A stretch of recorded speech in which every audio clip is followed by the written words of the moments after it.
Assalamualaikum warahmatullahi wabarakatuh. Alhamdulillah wa syukrulillah. Assalatu wassalamu ala rasulillah wa ala alihi wa sahbihi wa mawala. Amma ba'd.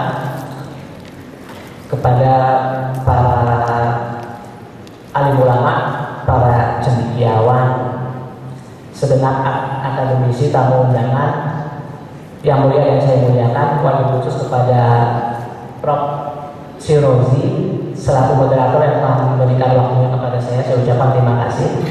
Baiklah, karena waktu kita terbatas, seperti kata Pak Syrozi tadi, because I write paper in Indonesian language in bahasa, so I'm going to present in Indonesian language or in bahasa. Oke, materi yang saya sampaikan di sini tentang perkembangan kepribadian dalam perspektif bagi zaman Said Nursi. Perkembangan kepribadian di sini kita bahas secara spiritual, karena memang saya menemukan Said Nursi ketika membahas perkembangan kepribadian, stressing pointnya pada aspek spiritualnya. Itu yang akan kita elaborasi. Tapi sebelum masuk ke sana, saya masuk ke wacana psikologi dulu. Psikologi umum sebagai pengantar. Kalau kita kaji dalam wacana psikologi, itu ada setidaknya sampai sekarang ada 4 angkatan. Pertama, psikologi behaviorisme. Psikologi behaviorisme ini psikologi yang walaupun psikologi ilmu jiwa, tapi sebenarnya tidak membahas kejiwaan.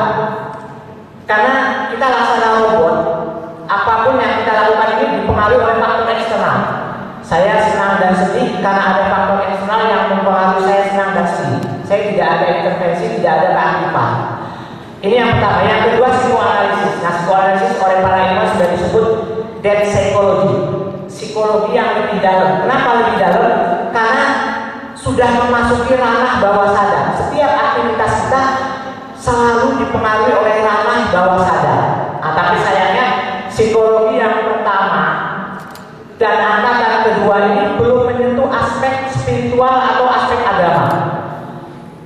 Baru ketika memasuki psikologi yang ketiga, psikologi humanis, langsung loncat aja gak apa-apa, kita karena waktu terbatas. Sebelumnya, psikologi humanis baru mulai bersentuhan dengan dimensi keagamaan, dimensi spiritual. Tokoh-tokohnya seperti Viktor Frankl, Abraham Maslow sudah menyentuh aspek spiritual atau aspek keagamaan, tapi masih implisit, belum eksplisit.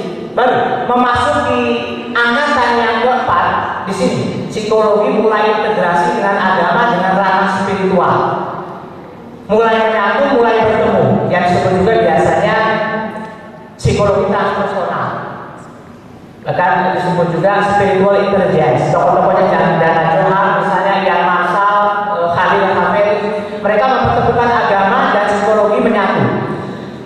Pengantar ini sebagai pintu masuk bagaimana kita melihat Said Nursi ketika membahas tentang perkembangan kepribadian secara spiritual. Sebetulnya ketika kita membahas Risalah An-Nur dalam pembacaan saya Said Nursi yang tidak spesifik mendefinisikan tentang perkembangan kepribadian secara spiritual. Said Nursi hanya membahas secara umum, tapi secara longgar saya ungkapkan setidaknya seperti itu.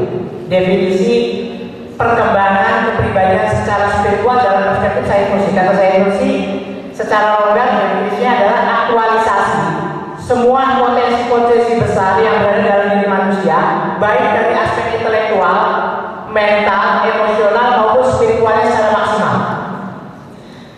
Tapi yang poin kedua itu memang ada di Risalah An-Nur. Nursi sering sekali mengungkapkan bahwa kata Nursi perkembangan kepribadian itu adalah aktualisasi asma-asma Allah yang terrefleksi dalam diri manusia secara maksimal. Nah, saya Nursi sering mengatakan manusia itu laksana fihrisun kamilatun, indeks daftar isi atau daftar isi yang sangat paripurna. Kata Nursi juga manusia itu mir'atun jami'atun li asma'il husna. Apa ya? Cermin yang merefleksikan asma husna secara lengkap. Nah, ini kalau manusia mampu mengaktualisasikan asma-asma Allah, kata Nursi, manusia akan mencapai puncak yang tidak bisa dibayangkan. The perfect of human being, manusia manusia yang sempurna, kata Rusi. Nah, dalam risalah Nur saya menemukan banyak sekali sebetulnya faktor-faktor yang bisa mengantarkan manusia mencapai perkembangan kepribadiannya secara spiritual, secara optimal dan maksimal. Tapi dalam kesempatan yang terbatas ini, saya ingin menyajikan 4 hal saja. Pertama, kata Rusi, berpijak pada ranah keimanan kepada Allah. Ini mutlak, ini kata Rusi, keimanan penting karena iman ini penisbatan sakral. Kata Rusi, li'anna al-iman yanbutul insan lisoni il-jalil fal imanu huwa intisabun. Sesungguhnya iman itu mengikat manusia dengan ikatan sakral kepada Allah. Iman itu intisab, nisbat spiritual kepada Allah, sehingga ketika kita mau mengaktualisasikan potensi-potensi besar kita dalam diri kita, tanpa iman batal. Makanya kata Rusi, amal kufru fayaqta'u tilkat nisbah wa dzalikal intisab.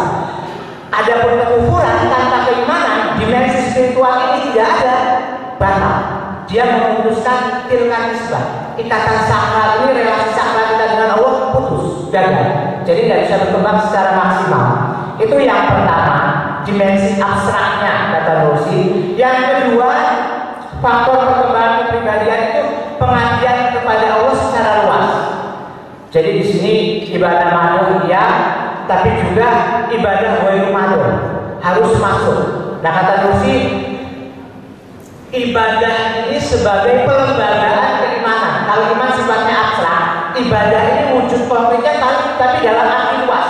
Dalam arti seluas-luasnya kita melakukan kebajikan itu sebagai wujud konkret pelembagaan dari iman. Jadi iman harus ada wujud konkretnya dalam bentuk ibadah.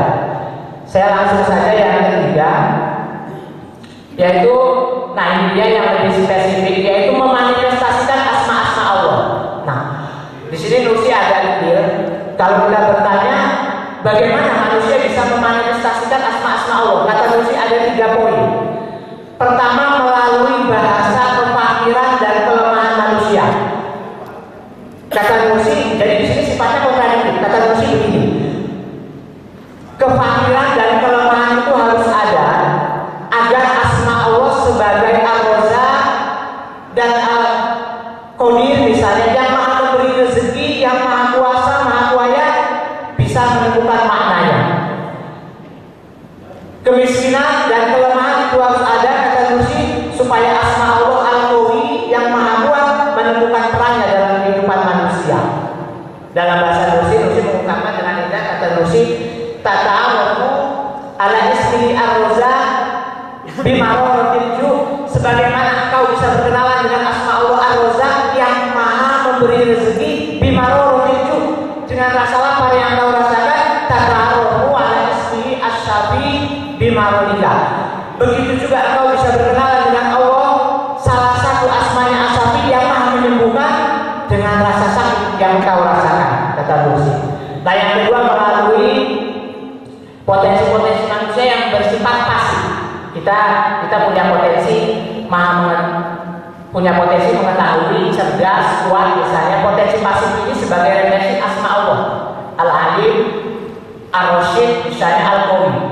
Yang ketiga, C, aktualisasi potensi-potensi manusia secara aktif. Nah, kata Rusi begini, artinya dalam kehidupan ini ketika kita melihat hal-hal yang positif, di sana asma Allah teraktualisasi.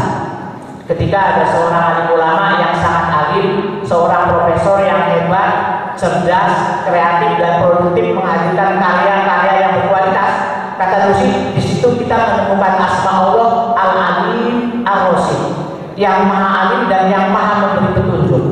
Ketika kita melihat seseorang yang mampu menampilkan kekuatannya, bukan hanya kekuatan fisikal, tapi juga kekuatan emosional bahkan spiritual, kata Rusi, di sana kita menemukan asma Allah Al-Qawi yang maha kuat.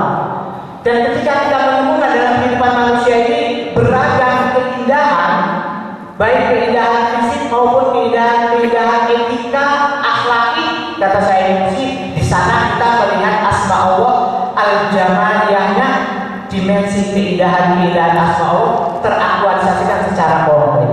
Nah, disinilah kata saya Rusi, salah satu faktor yang sangat dominan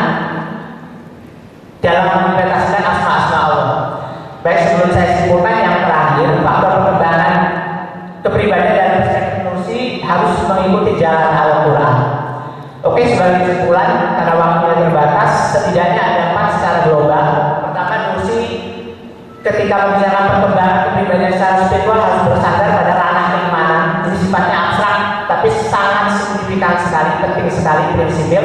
Yang kedua harus dilengkapi dengan implementasi pengabdian, worship. Yang ketiga yaitu dengan memanifestasikan asma-asma Allah, potensi yang sudah ada dalam diri kita masing-masing. Dan yang keempat, mengikuti jalan Al-Quran. Oke, itu dari saya. Terima kasih atas segala perhatiannya. Mohon maaf atas segala kurangan. Assalamualaikum warahmatullahi wabarakatuh.